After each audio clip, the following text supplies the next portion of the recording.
What's up, guys? Welcome back to Crypto Weekly Review, home of the Wolf Pack. We're going to talk about something that no one else is talking about, and that is Bitfinex's solvency issues and if the recovered Tether hack funds will solve the Tether Fud. Let's not waste any more time. Let's jump straight into these charts. You big all sus, yeah. I just doubled up on crypto. I just doubled down on the new vest. Now my chair looking like 2 checks. Type of money made me want a 2-step. Who next? This week I be on the moon next. Stock going up like 2x. That's a fast flip like suplex. Two real estate like a duplex. You bet never lose change, but I do flex on it. Bitcoin on the daily chart. We had a crazy reaction today as the CPI numbers came out, indicating that inflation went up more than expected, about 0.6 of a point, and people are worried because the Federal Reserve has clearly lost control of inflation. They were telling us that it was transitory, and now they're telling us that they're going to fight it, which I'm not sure they're going to be able to fight it. And I think this is putting upwards pressure on Bitcoin as it is inflation hedge, and it's super screwed up because inflation is going to pop asset prices. It's going to make asset prices go up. Meanwhile, the wages are not keeping up with inflation, so that the poor and the middle class are getting wrecked with higher food costs, higher rent, higher mortgages, but the rich are getting richer because their asset prices are going up. It is super screwed up. Also, I'm starting to get bullish on Bitcoin just because of these reactions. Like, look at this reaction today. Maybe let's take a look at it on the daily chart. We had a dump when the CPI numbers came out, and equities also dumped, but look at this move. My God, that's a powerful move. That, guys, I know it hasn't confirmed the daily uptrend yet, but Bitcoin is looking good. I don't know. Look at this move. Obviously, I really don't want to buy this. This is like a 30-some% move right here. I definitely want it to cool down, and I'd rather miss out on some percent than get dumped on and lose capital, because I still have my trading position and I don't want to lose money in it. I'd rather lose potential earnings, but I don't want to lose principal. Besides, I have a lot of exposure to the market in Phantom and Bitcoin and ETH. It's just my trading position that I sold at 65K. So I am happy to wait. I'm happy to wait, and I want to buy in this range between 39,000 and the 21 exponential moving average, which is about 41,000. Like right around 41K or right around 40K, I would be going in. Would it be risky? Yes, it would. All this stuff could collapse at any moment. Now, there's another theory saying that Bitcoin is pumping into the Super Bowl because there's going to be a lot of crypto commercials. It's going to be like an Elon Musk Dogecoin Saturday Night Live kind of thing, and it's going to dump on the Super Bowl. I'm not sure about that. These are crazy times right now, but I definitely don't want to buy a quick 30% move. There is one thing about this Bitfinex hack that nobody is talking about. This pretty much puts to bed the Tether Fud. Now, I don't know if you were around in 2018, but that was the beginning of the bear market, and I remember that because I was scared by the Tether Fud and sold it. Basically, what they were saying was Tether was hacked in 2016 and their treasury was not backed. The USDT was not backed 1-to-1 to the USD, and everyone was saying that Bitfinex is insolvent and they were using Tether to pump the price of Bitcoin, and the 20K pump was all fake. Well, this puts it to bed in my opinion, because if they get this money back, they are definitely solvent. Now, Bitfinex was sued by the DOJ of New York, and they failed to produce any evidence that they are solvent.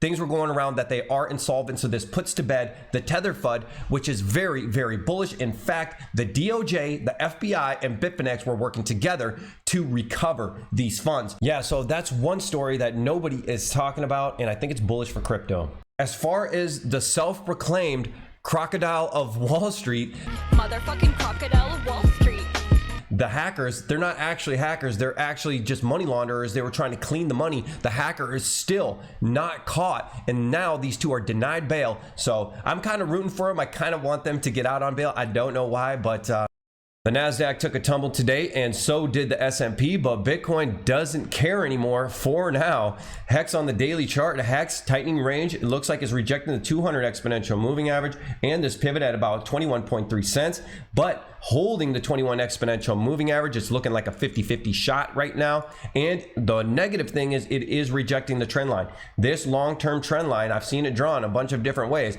but it is below and rejecting this trend line. Also in the news, Richard Hart spent $4.2 million on the Enigma diamond. It's a billion-year-old black diamond that came from a meteor. It's ugly as hell, but they're going to cut it into 555, 555, which is like the heck's longest stake number. I mean, yeah, he's in BBC, he's all over the news, so okay, cool, that's exposure. But when you release something, a teaser on PulseX, and they didn't even bother to change the UI from PancakeSwap, it looks bad. And if you look at the numbers, they're actually staking PulseX instead of the incentive token. I mean, that just looks bad. That's bad optics. Maybe you should spend some of that money on devs, because Pulse Chain and PulseX is like 6 months behind, and it looks like they don't have it fundamentally figured out. They say that you're gonna be able to stake PulseX and gain the incentive token, dumping on the LPs. That just doesn't make sense to me. They fundamentally don't have it figured out. And if this is this bad,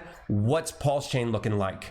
Meanwhile, Richard Hart is out filming his documentary about how great he is, which is funded by Hexicans and not him. Now, I catch a lot of heat for trolling Richard Hart, but I'm keeping him honest because everybody around him is just kissing his ass, okay? That doesn't help anything. Furthermore, I said that Richard Hart is probably gonna rug and go to Dubai with 5 Russian prostitutes. Well, this is the Russian prostitute that we all imagined, and this is the one that we got. Binance, led by the world's richest crypto billionaire, is taking a $200 million stake in Forbes, which is great because I think they're going to be more crypto friendly in their content. But however, let's face it, these media companies are struggling in the modern world, but it is still very, very bullish for crypto. Has it moved the price of BNB? No, not at all. SHIB following Bitcoin. Remember, we are keeping an eye on SHIB to get a long-term bag. Spooky Swap still dumping. Phantom is also dumping, even though solidly came out. The Andre Kranya Phantom exchange solidly has come out. However, you can't use it. The tokens are not out yet, so don't get any fake tokens. But yeah, this is very bullish for Phantom. It's going to bring a lot of money into Phantom, and so is VE3,3, which the airdrop NFT should have went to the top 20 Phantom projects, and distribution will be coming soon. No one knows what that's going to be like. The first rule of VE3,3 is do not talk about VE3,3, but I'm very bullish on that project. Assange DAO, which raised more money than Constitution DAO, is currently dumping, and I am bag holding. I'm looking at it as a midterm play. Constitution DAO was able to get on Binance, FTX, Huobi, and a few other exchanges, and I hear rumors that Justice will be doing the same thing, so let's hope it does me some justice. Anyways, guys, before I get out of here, I was creeping around and lurking around Telegram, and I found this project on Sol. As you know, I'm not a big fan of Sol. It's got its glitches, it's got its hacks and things like that, but it's cheap and it's fast. And this is a gambling project. Now, I don't like gambling projects, but the reason why I'm so interested in this is because they're going to be having profit sharing NFTs, and I'm into NFTs and I'm into passive income. So you can check it out. I'll leave a link in the description. It is 1-to-1 odds. Unless you pick a number, then it's 35-to-1 odds, and you can go ahead and spin the wheel. Anyways, you can go ahead and spin the wheel and see if you win if you want. But what I'm really interested in is the NFTs, like I said. So I will keep you posted on that. Well, I lost. Anyways, guys, thank you for watching. If you enjoyed the video, hit the like and the sub, and I'll see you on the next one. Peace.